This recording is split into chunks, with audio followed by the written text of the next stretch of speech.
Nathan, and the End of the Universe. Chapter 1. Childhood Gone, Discovery, Illusion of Choice. The air in the locker room was thick with sweat and silence. Cleats scraped against the tiled floor as the team trudged in, heads hanging low, jerseys stained with mud and defeat. A muffled thud echoed as someone slammed a helmet into a locker, the only sound breaking through the heavy quiet. The team captain, Nathan, sat on the bench at the center of it all, his shoulders slumped, but his gaze distant. At 17, he towered over most of them, his broad frame the kind that demanded respect without words. But tonight, he didn't feel like a leader. The loss weighed on everyone. But for Nathan, it barely scratched the surface of what churned inside him. Around him, voices started to rise, grumbling about missed plays, unfair calls, and the sting of their rival school celebration. Nathan stayed quiet, running a hand through his damp hair. He wasn't angry, not like the others. A small part of him wanted to speak up, to remind them that this game, this night, wasn't everything. Finally, he stood, his presence enough to draw their attention. The room stilled. "Yeah, we lost," he began, his voice steady, but low. "But we're not losers." His eyes swept the room, meeting each teammate's gaze. "We've got the next game, the next chance. Tonight's over. Let's move on." The words weren't profound, but coming from Nathan, they carried weight. Slowly, heads nodded, the grumbling quieted, and the sting of the loss dulled, just a little. Nathan sat back down, the tension easing in the room. But deep down, he couldn't shake the feeling that his life wasn't meant to be tied to Friday night lights. This game didn't matter, not really. Nathan stood at the edge of the school parking lot, his duffel bag slung over one shoulder. The echoes of the locker room still lingered in his mind, the disappointment palpable but fading. He spotted Phoebe leaning against her car, her cheer uniform exchanged for a casual hoodie and jeans. She grinned as Nathan and a few of his teammates approached. "You guys looked good out there, even if the scoreboard didn't agree," she said, tossing her hair over her shoulder.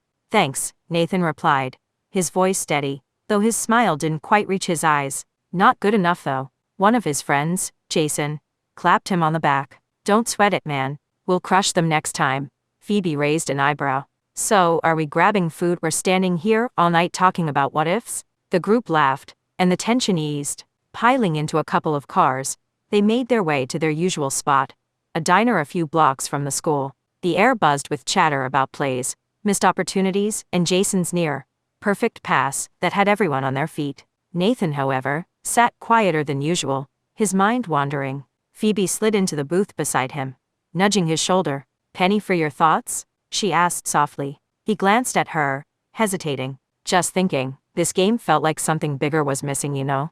Like it didn't matter more than it should have." Phoebe tilted her head, studying him. "Maybe because you're starting to outgrow it? High school football's not going to hold you forever, Nate." He gave a faint smile, but her words struck a chord. As the conversation around the table shifted to weekend plans and inside jokes, Nathan felt an odd weight settle over him. A quiet sense that his world was about to change. The hum of Phoebe's car engine filled the silence as she navigated the quiet streets. Nathan stared out the passenger window, watching the darkened houses blur by. "You've been quiet tonight," Phoebe said, glancing at him. Nathan sighed, slouching slightly in his seat. "Just thinking. About the game?" "Not really. About after high school." Phoebe arched an eyebrow.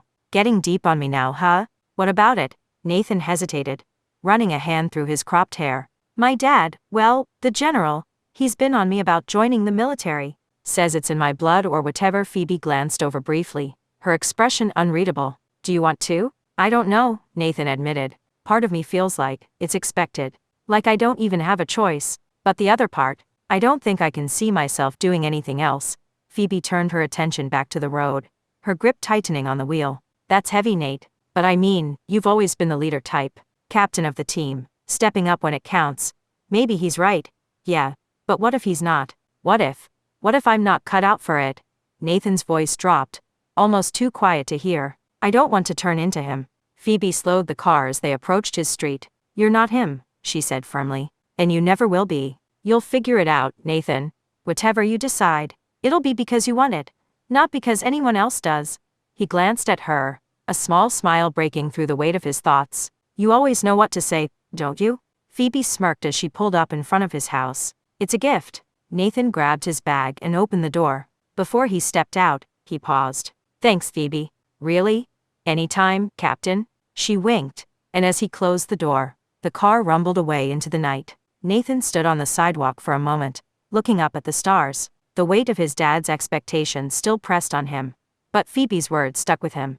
Maybe, just maybe, he'd figure it out after all. As Phoebe drove through the quiet streets, her thoughts wouldn't settle. Her mom had been insistent lately. Think about your future, Phoebe, her mom had said just the other day. You're already part of the program. Why waste time? The military will shape you into something greater, Phoebe sighed, gripping the wheel tighter. Her mom's tone had been sharp, almost calculated.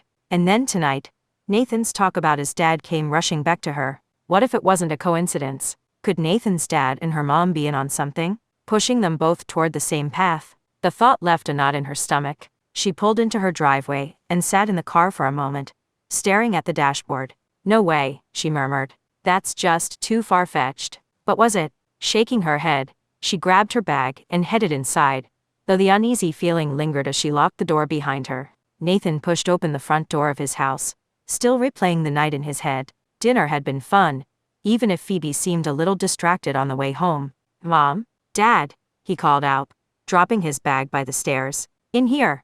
His mother's voice came from the living room. Nathan stepped inside and froze. His dad's duffel bag sat by the couch, packed and ready. The general stood by the window, staring out into the dark, his uniform perfectly pressed. Nathan's mom stood beside him, her arms crossed tightly, her face tense. You're leaving again, Nathan said, his voice quiet but heavy. Marcus turned, his expression firm but not unkind. There's an emergency. Something top brass needs me to oversee. Nathan glanced at his mom, who was biting her lip to keep her composure. How long this time? Could be a few months, Marcus replied. Could be longer. I don't know yet. Nathan clenched his jaw, his hands balling into fists. You just got back. I know, Marcus said, stepping closer. And I wouldn't go if it wasn't important. This isn't just about me, Nathan. It's about all of us. The work we do keeps the world, this station, safe. Nathan looked away, struggling to keep his frustration in check. His mom broke the silence, placing a hand on Nathan's shoulder. We knew this life wouldn't be easy, sweetheart. Her voice trembled, but she tried to sound reassuring. Marcus stepped forward, resting a hand on Nathan's other shoulder. Listen to me. You've got a good head on your shoulders, son, and a good heart. That's what matters most. Take care of your mom while I'm gone. Nathan nodded stiffly, his throat tight. Moments later, the three of them stood in the doorway as Marcus hefted his bags and walked out, his military transport pulling up to the front of the house as if on cue. He turned back briefly, giving them a sharp nod before disappearing into the night. Nathan stood there with his mom, the quiet of the house settling around them like a weight. I hate this, Nathan muttered, his voice breaking slightly. His mom wrapped an arm around him, holding him close. I know, sweetheart, I know. The next morning, sunlight poured into Nathan's room, spilling across the posters on his wall, and the corner cluttered with trophies and cleats. He groggily sat up, rubbed his eyes, and pulled on a plain shirt before heading downstairs. His mom was at the counter, her back turned, humming softly as she flipped pancakes. The breakfast drone connected to its dock in the corner. The house felt quieter than normal. Good morning, honey, she said, sliding a plate onto the table. Morning. Nathan's voice was low as he sat down. He picked at the pancakes, not really hungry, but knowing better than to skip breakfast. Before getting up, he looked at her, hesitated, and then said, I love you. She turned, her smile faltering for just a moment before softening. I love you too, Nathan. The walk to school was quiet except for the steady crunch of his sneakers on the sidewalk. Nathan passed neat rows of houses, but his feet slowed as he approached the small, cluttered lot where his mentor, Tarek, lived. Tarek, as always, was perched on the curb outside his humble place.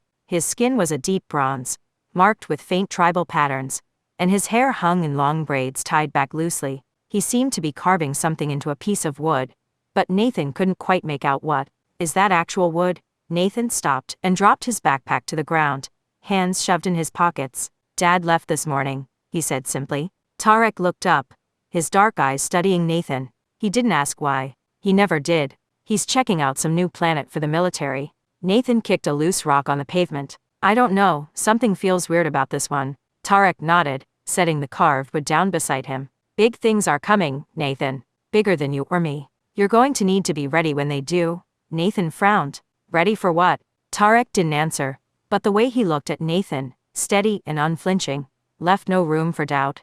Nathan picked up his bag and adjusted it on his shoulder, and walked the rest of the way to school, Tarek's words echoing in his head.